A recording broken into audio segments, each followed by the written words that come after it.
Good morning student. Today we will study electron mobility. तो electron mobility क्या है इसके बारे में आज हम स्टडी करेंगे। ठीक है, तो इलेक्ट्रॉन मोबिलिटी को जानने की कोशिश करते हैं क्या है। ठीक है, तो सबसे पहले हमने ये पढ़ा था, ये स्टडी किया था हमने कि यह एक कंडक्टर है। ठीक है, इस कंडक्टर को जब बैटरी से ऐड किया जाता है, ये हाई पोटेंशियल था और ये लोअर पोटेंशियल था, तो पोटेंशियल डिफरेंस इसका V था, तो यहाँ पर V और यहाँ पर 0, जिससे इसके अंदर करंट फ्लो हुई और इलेक्ट्रिक फील्ड जो है वो इसमें क्रिएट हुआ। ये हमने पढ़ा। अब इलेक्ट्रिक फील्ड जो क्रिएट हुआ उससे क्या हुआ, उससे जो ये इसके अंदर जो इलेक्ट्रॉन्स है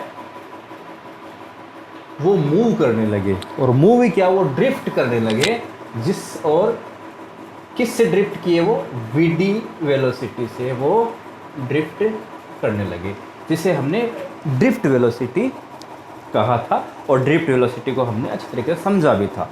तो यहाँ सिस्टम क्या था कि जैसे ही हम बैटरी से जोड़े, वी वोल्टेज दिया और देते ही ई इलेक्ट्रिक फील्ड क्रिएट हुआ, और वहाँ से इलेक्ट्रॉन जो है वीडी वेलोसिटी से ड्रिफ्ट हो गया और इस वेलोसिटी से वो चलने लगा, मूव करने लगा। ठीक है, यहाँ तक हमने समझा। अब इसके आगे हम और समझने की कोशिश करते हैं कि जब ये मूव करता है किसकी वजह से, इलेक्ट्रिक फील्ड देने की वजह से। तो यहाँ से हम ये समझेंगे कि इलेक्ट्रिक फील्ड हमने किसी कंडक्टर को दिया या किसी भी मटेरियल को दिया, तो क्या हुआ, वीडी वेलोसिटी मिली। ठीक है, इलेक्ट्रिक फील्ड जैसे ही क्रिएट किया, वीडी वेलोसिटी उसको मिल गई, वीडी वेलोसिटी से वो मूव करने लगा। चलो ठीक है, यहाँ तक ठीक है। अब इलेक्ट्रिक फील्ड अगर इसको इंक्रीज करेंगे तो वीडी इंक्रीज होगी, ठीक है ना, क्योंकि वो स्पीड भी बढ़ेगी। अब यहाँ से ये जो है, अब इसमें हम यहाँ पर क्या समझने की कोशिश करेंगे, यहाँ ये कि इलेक्ट्रॉन मोबिलिटी क्या है, ये जो इलेक्ट्रॉन है ये कैसे मूव करता है, उसकी जो मोबिलिटी है वो कितनी है। ठीक है, वो हम इसमें देखेंगे। तो देखिए, अगर हम यूनिट इलेक्ट्रिक फील्ड की बात करें, यूनिट इलेक्ट्रिक फील्ड की बात करें, तो यूनिट इलेक्ट्रिक फील्ड के लिए ये Vd है, ई इलेक्ट्रिक फील्ड के लिए Vd, तो यूनिट इलेक्ट्रिक फील्ड के लिए ये जो E है ये इसके नीचे आ गया। ठीक है, तो Vd अपॉन इलेक्ट्रिक फील्ड, ठीक है, drift velocity upon electric field. ठीक है ना, कि इतने इलेक्ट्रिक फील्ड में जितना इलेक्ट्रिक फील्ड आपने दिया उसके हिसाब से वो ड्रिफ्ट हो गया। इलेक्ट्रिक फील्ड देने से ही तो ड्रिफ्ट हुआ ना, ड्रिफ्ट वेलोसिटी मिली कैसे, इलेक्ट्रिक फील्ड देने से ही ड्रिफ्ट वेलोसिटी मिली। क्या कर रहे हो तुम लोग?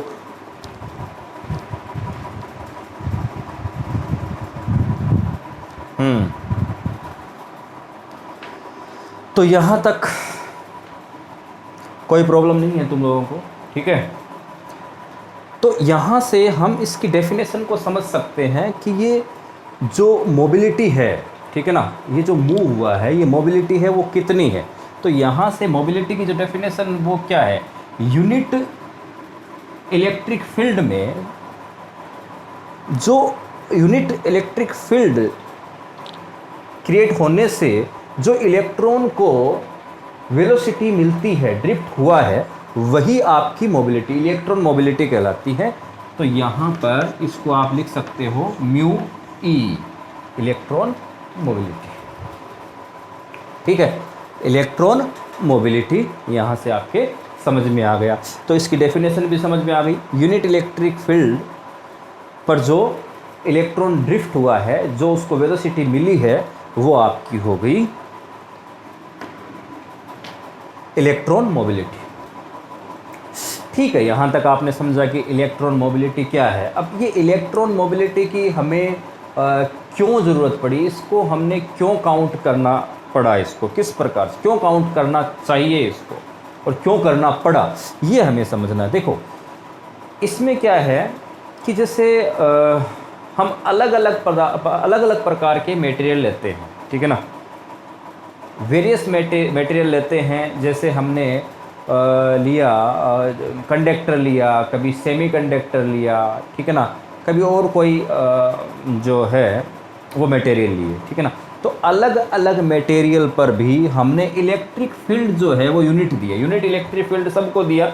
लेकिन यूनिट इलेक्ट्रिक फील्ड देने से इसके अंदर जो ड्रिफ्ट वेलोसिटी है वो अलग अलग आई, ड्रिफ्ट वेलोसिटी है वो डिफरेंट आई, सबकी ड्रिफ्ट वेलोसिटी सेम नहीं आई। जैसे हमने मान लो किसी सेमीकंडक्टर, सिलिकॉन, जर्मेनियम, इनको जब हमने इलेक्ट्रिक फील्ड दिया, यूनिट इलेक्ट्रिक फील्ड दिया, तो वहाँ पर ड्रिफ्ट ज़्यादा हुआ। किसी को हमने दिया तो वहाँ पर, जैसे हमने मान लो कि अपन डायमंड की बात कीजिए, तो डायमंड को जब हमने दिया तो मोबिलिटी जो है वो उसकी तुलना में अलग आई, डिफरेंट आई। तो अलग अलग प्रकार के लिए जो आपकी वीडी है, ठीक है ना, आपने ई तो इक्वल दिया ना, सबको यूनिट दिया, ठीक है ना, तो ये तो इक्वल दिया, लेकिन ड्रिफ्ट वेलोसिटी जो है वो अलग अलग आई। इसका मतलब क्या होता है, अलग अलग मटेरियल के लिए सेम इलेक्ट्रिक फील्ड के लिए ड्रिफ्ट वेलोसिटी अलग अलग होती है। तो यहाँ से एक फिजिकल क्वांटिटी बन जाती है एक प्रकार से, जिसे अपन मोबिलिटी कह सकते हैं। और चूंकि यहाँ पर इलेक्ट्रॉन जो है वो मूव कर रहा है, तो उसे हम इलेक्ट्रॉन मोबिलिटी कह सकते हैं, ठीक है। तो यहाँ से इसको हम क्या कह सकते हैं, इलेक्ट्रॉन मोबिलिटी। तो बताइए ये जो डेफिनेशन है वो यहाँ से भी समझ में आया, बिल्कुल बताइए, एकदम क्लियर है। अब यहाँ से जो डेफिनेशन है उसी को आप अभी नोट कर लीजिए, ठीक है। अभी इसको नोट कर लीजिए, लिखिए electron mobility, electron mobility, the drift velocity acquired, the drift velocity acquired by electron under the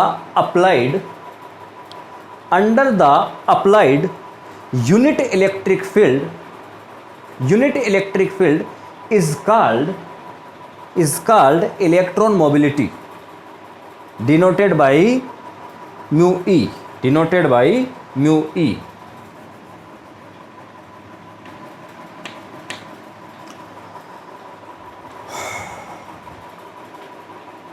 clear है, डेफिनेशन क्लियर है। छोटा सा टॉपिक उठाया आज आपने, ठीक है जी, क्लियर है। तो यहाँ से इस डेफिनेशन से हमने क्या समझा कि यूनिट इलेक्ट्रिक फील्ड पर जो ड्रिफ्ट वेलोसिटी मिलती है वही आपकी इलेक्ट्रॉन मोबिलिटी, इलेक्ट्रॉन के लिए, ठीक है। ऐसे ही आप किसी और के लिए देखोगे, जैसे होल्स के लिए देखोगे, तो यही आपकी होल्स के लिए हो जाएगी, कोई प्रॉब्लम थोड़ी है, ठीक है ना। लेकिन यहाँ पर इलेक्ट्रॉन जो है वो स्पीड ज़्यादा है, उसके लिए ज़्यादा आएगी, और होल्स है वो इसकी तुलना में कम है। रीज़न क्या है, क्योंकि होल जो होता है वो इसकी तुलना में जो होता है उसका वेट अधिक होता है, मास अधिक होता है। वो अभी अपन रिलेशन से देखेंगे कि मास होने से क्या होगा, ठीक है, वो आगे देखते हैं। हम यहाँ से देखिए, तो यहाँ से डेफिनेशन जो होगी म्यू ई, अभी आपने देखा वी डी अपॉन ई, तो drift velocity upon electric field, ठीक है ना, drift velocity upon electric field. यहाँ से ये फॉर्मूला बन गया ना, तो यहाँ से म्यू ई बराबर वी डी अपॉन ई, ठीक है, वही सेम। भाई ये हमने यहाँ से यूनिट से ये समझा दिया ना, वही चीज़ यहाँ पर लिखा दिए। पहले ये समझो, उसके बाद में यहाँ से फिर आगे ये लिखना आप स्टार्ट कीजिए। ये ऐसे कैसा आपको जो बोर्ड के एग्ज़ाम होता है उसमें इस प्रकार से आपको लिखना होगा। चलो फिर उसके बाद में आपने म्यू ई बराबर वी डी अपॉन ई लिखा, फिर उसके बाद में देखिए अब आप जानते हैं, ठीक है ना, वी नो दैट, क्या जानते हैं कि वी डी जो होता है वो ई टो बाई एम होता है, ठीक है, ई टो बाई एम होता है, ठीक है ना।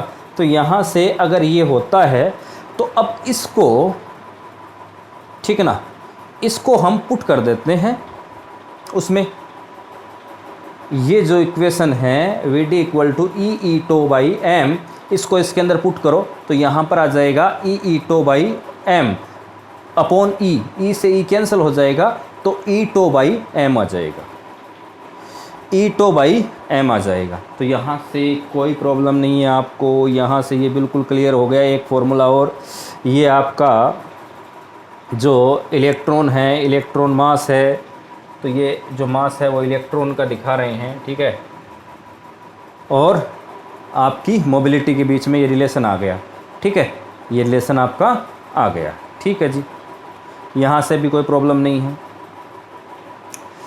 अब ये जो डेफिनेशन आपने बनाई म्यू ई बराबर वी डी अपॉन ई, यहाँ से आप वी डी निकालोगे तो म्यू नोट ई ये आ सकता है, ठीक है ना, म्यू नोट ई, ठीक है ना, ये आ सकता है, ठीक है जी। इसको थोड़ा सा मैं आपको क्लियर करा दूँ।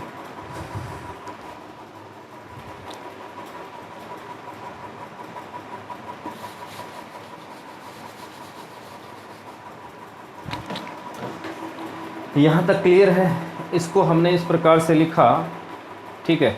अब एक रिलेशन और देखते हैं ना, एक तो ये रिलेशन आ गया ना एम ई म्यू ई और टो के बीच में ये रिलेशन आ गया, ठीक है, रिलेक्सेशन टाइम के। अब अपन ये जो आपको दिया हुआ है एक रिलेशन और होता है I equal to N E A V D होता है ना, ये होता है जी, ठीक है।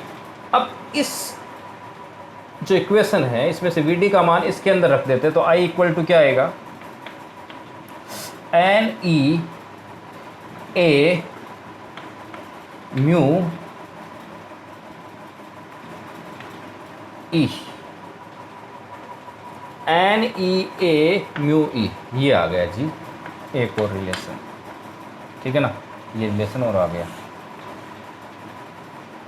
इसके अंदर जो रिलेशन आया ये क्या है, आपकी इलेक्ट्रॉन मोबिलिटी और आई के बीच में ये रिलेशन आ गया है, और यहाँ पर इलेक्ट्रॉन मास और मोबिलिटी और रिलेक्सेशन टाइम और जो ये चार्ज है उसके बीच में रिलेशन आ गया है, ठीक है ना। तो ये कुछ जो रिलेशंस हैं वो आपको पता होना चाहिए, कहाँ से कौन से आ रहे, एकदम क्लियर होना चाहिए, जिससे न्यूमेरिकल जो है वो आप आसानी से बना सको। आगे जब न्यूमेरिकल्स में करवाऊँगा तो वहाँ पर आपको प्रॉब्लम नहीं आने वाली है। हालांकि मोबिलिटी के लिए छोटा सा जो है वो उस प्रकार से करा जाता है, लेकिन अगर हम डिटेल से इसको पढ़ लेंगे कहाँ से कौन सा आ रहा है तो फिर आपको कोई प्रॉब्लम नहीं आने वाली है, ठीक है। तो यहाँ से मुझे एक बात बताइए, क्या मोबिलिटी एकदम क्लियर हुई या नहीं हुई, हुई ना। चलो ठीक है, ये आपने लिख भी लिया होगा। चलो 1 मिनट का टाइम देता हूँ, छाप लो, जो चीज़ें आपने लिखी नहीं है वो लिख लो।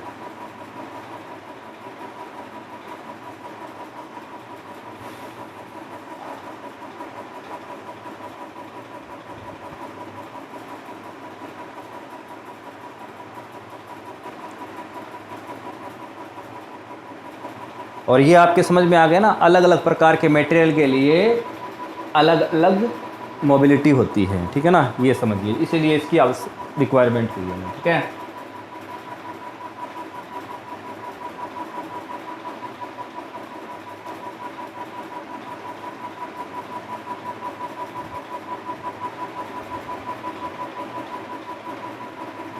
थोड़ा सा और जान लेते हैं इसके बारे में।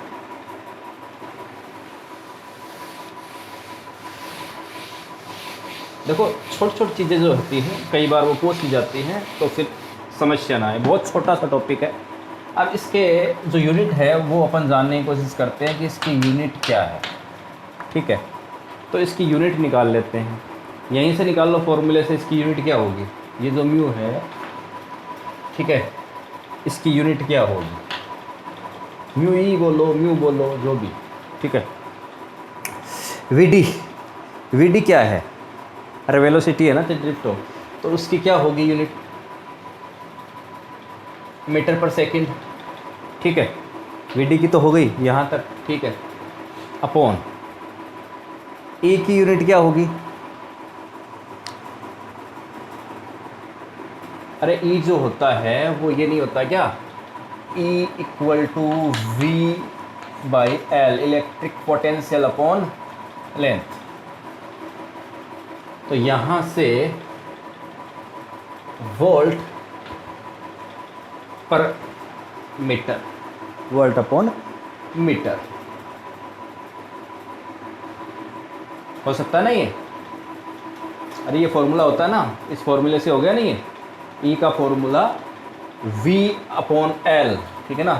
और V क्या होता है? वोल्टेज, इलेक्ट्रिक पोटेंशियल, ठीक है, जो आप बोलते हैं। तो यहाँ से ये आपका क्या आ गया, म्यू ई की जो यूनिट आई है वो क्या आई है, m square upon v s v, ठीक है ना, ये है ना। अब इसको सही ढंग से लिखें तो m power 2 minus 1 v minus 1।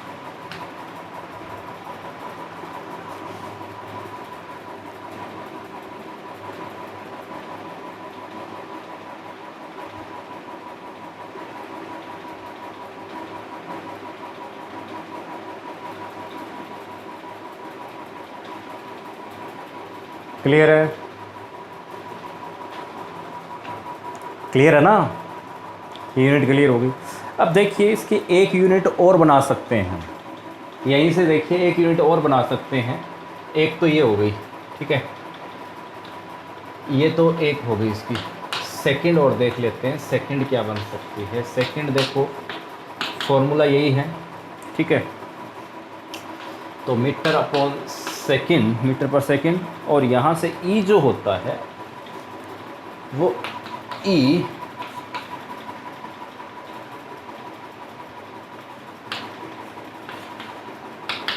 F upon Q भी होता है, ठीक है ना।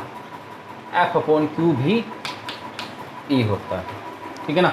एफ अपॉन क्यू भी होता है ना, फोर्स अपॉन चार्ज। तो यहाँ से भी हो सकती है न्यूटन पर कूलाम, ठीक है, न्यूटन पर कूलाम। तो यहाँ से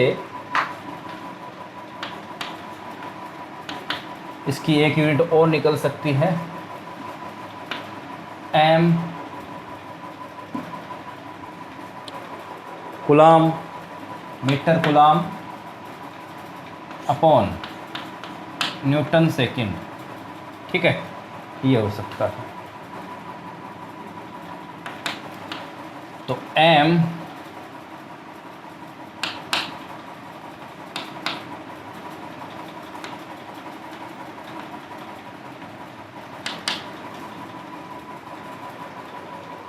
मीटर कूलाम प्रति न्यूटन सेकंड, देख लीजिए।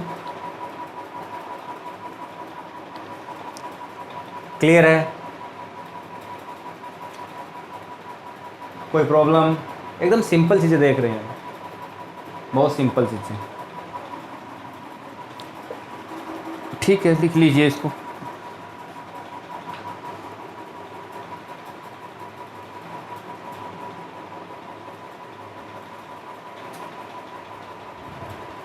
वो मैंने फॉर्मूले बना दिए कि वहाँ से ये आई है, वहाँ से ये आई, उसको पुट किया है।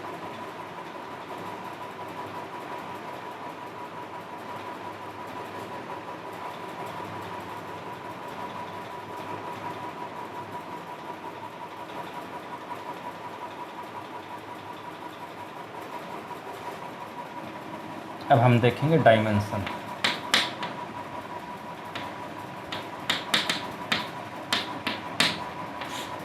डायमेंशन देखते हैं मोबिलिटी की, ठीक है। डायमेंशन समझें, ये क्लियर हो गया सभी के? पूछ लेते हैं कई बार, ठीक है ना, कई बार क्वेश्चन आए इसमें से। डायमेंशन देखो,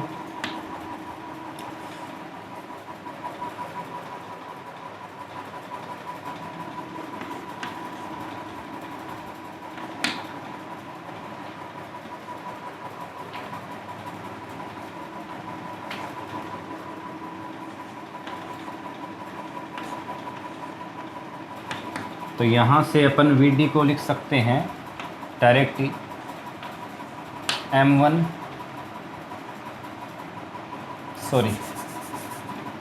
कैसे आएगा यार,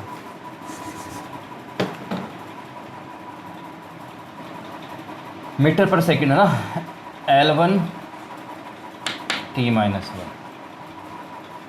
वेलोसिटी क्या आ गई, ई जो है उसमें आप न्यूटन की लगा लो, न्यूटन पर कूलाम है ना, तो न्यूटन की हो गई M1 L1 T-2 upon A1 T1। अरे कूलाम मतलब इलेक्ट्रिक चार्ज,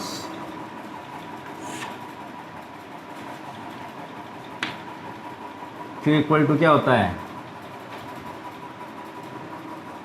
IT, I बराबर Q अपॉन T होता है ना, तो यहाँ से I का हो गया एम्पियर और इसका हो गया T1, इसलिए Q का आ गया A1 T1 यहाँ से, ठीक है।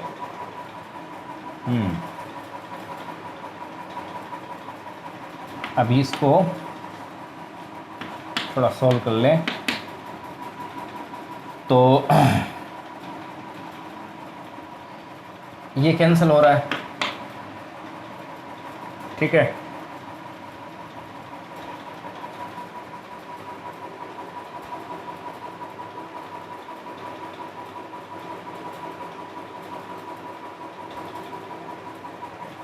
और ये भी कैंसिल हो रहा है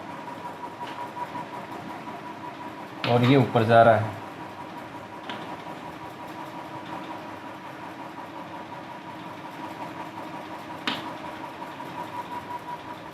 यहाँ से ये हो गया M-1, ठीक है, ये कैंसिल हो गया,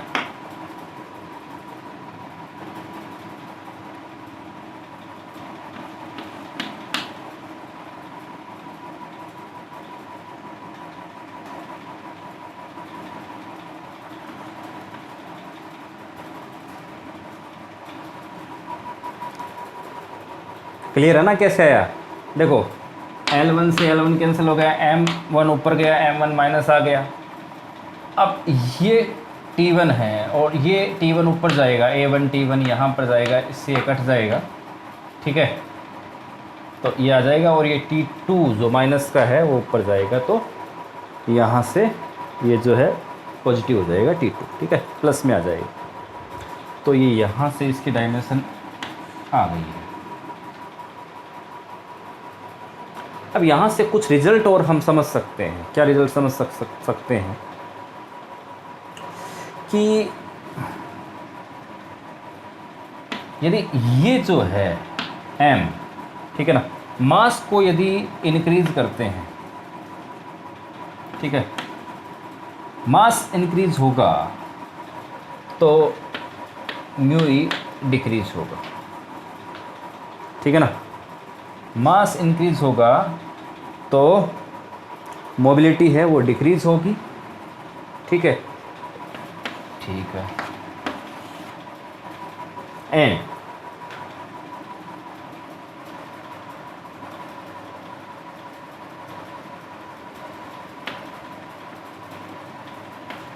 आई इंक्रीज होगा तो क्या होगा, मोबिलिटी इंक्रीज होगी। यहाँ से देख रहे हैं ना हम,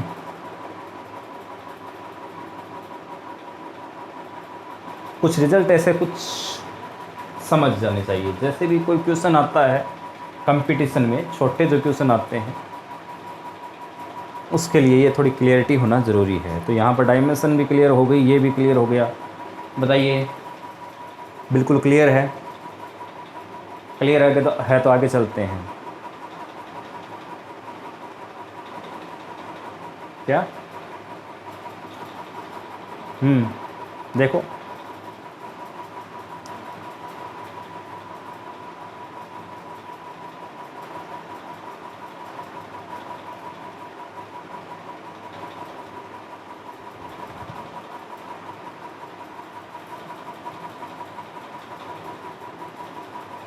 यहाँ से ये समझ में आया नहीं आया, देखो मैं आपको बताऊं, मास इंक्रीज मतलब कोई भी जिसका वेट बहुत ज़्यादा है, बहुत भारी एक तो मटेरियल है, वो चलेगा उसकी स्पीड ज़्यादा होगी, या एक हल्का फुल्का चलेगा उसकी स्पीड ज़्यादा होगी।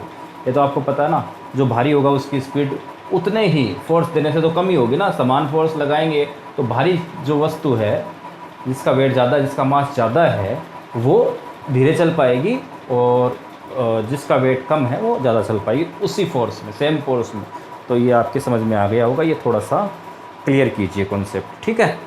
तो यहाँ से मेरे ख्याल से मोबिलिटी का कॉन्सेप्ट आज बिल्कुल क्लियर हुआ है, बहुत ही आराम से हम पढ़े हैं। अभी मैं एक एग्जांपल, और मोबिलिटी का तो नहीं ले रहा, मोबिलिटी में तो सब कुछ समझ में आ गया आपके। पीछे के कोई टॉपिक है, चलो मैं लेता हूँ।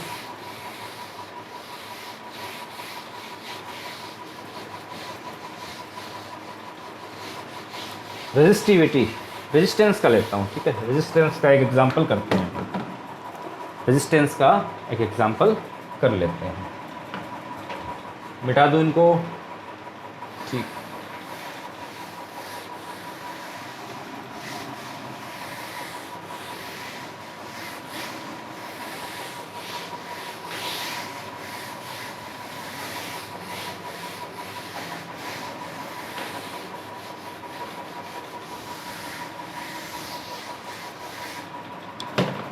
रेजिस्टेंस का एग्जांपल देखते हैं।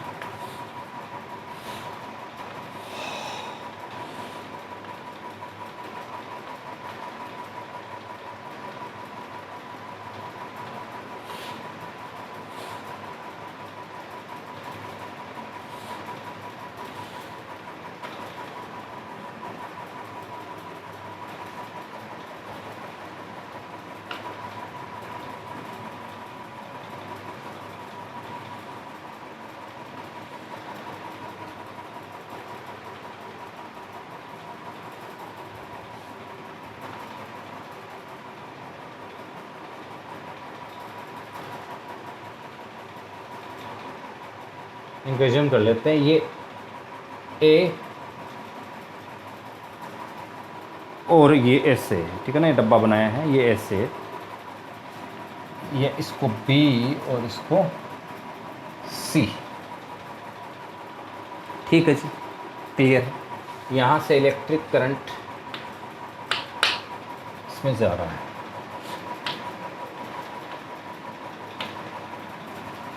तो रेजिस्टेंस हम निकालते हैं इसका, कितना आएगा बताइए इस कंडीशन में। रेजिस्टेंस बताइए क्या आएगा, रेजिस्टेंस का फॉर्मूला क्या है इस कंडीशन में, क्या आ सकता है। रेजिस्टेंस का फॉर्मूला क्या है, R equal to rho L upon a, distance upon L मतलब लेंथ अपॉन एरिया, क्लियर है ना, लेंथ अपॉन एरिया, ठीक है जी। तो रो लेंथ कौन सी काम में आ रही है, लंबाई ये आ रही है ना, ये ऐसे जा रहा है तो ये ए, और एरिया किस में से निकल रहा है, इसमें से, बी सी, क्लियर है। ऐसे क्वेश्चन बहुत बार कंपटीशन में पूछे जाते हैं, ठीक है। अभी मैं इलेक्ट्रिक करंट को ऐसे दिखाता हूँ, ठीक है, ऐसे दिखा रहा हूँ, तो ये ऐसे, ठीक है ना। तो इसमें लेंथ कौन सी काम में आएगी, बी, तो दूसरी जो कंडीशन है उसमें R बराबर L, ठीक है, और ये वाली काम में आ रही है तो B, ठीक है, ये काम में आ रही है ये, तो ये A, ठीक है, और ये C, AC, क्लियर है।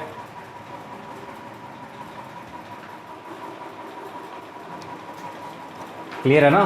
Number third condition, third condition क्या होगी, उस साइड से इस टाइप से बाहर की तरफ कोई आ रहा हो, ठीक है, ऐसे कोई करंट आ रही है बाहर की साइड में, ठीक है। तीसरी कंडीशन में ये है, तो इसके अंदर ये सी आर इक्वल टू रो सी, ठीक है, ये वाली और ये काम में आ गया एरिया ए बी।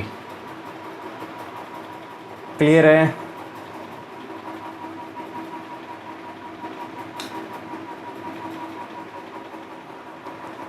एक छोटा सा एग्जांपल करवाया था आपको मैंने रेजिस्टेंस का, ठीक है ना, छोटा सा यूज़। ठीक है, आज के लिए इतना काफ़ी है, बाकी कल करेंगे। Okay, bye.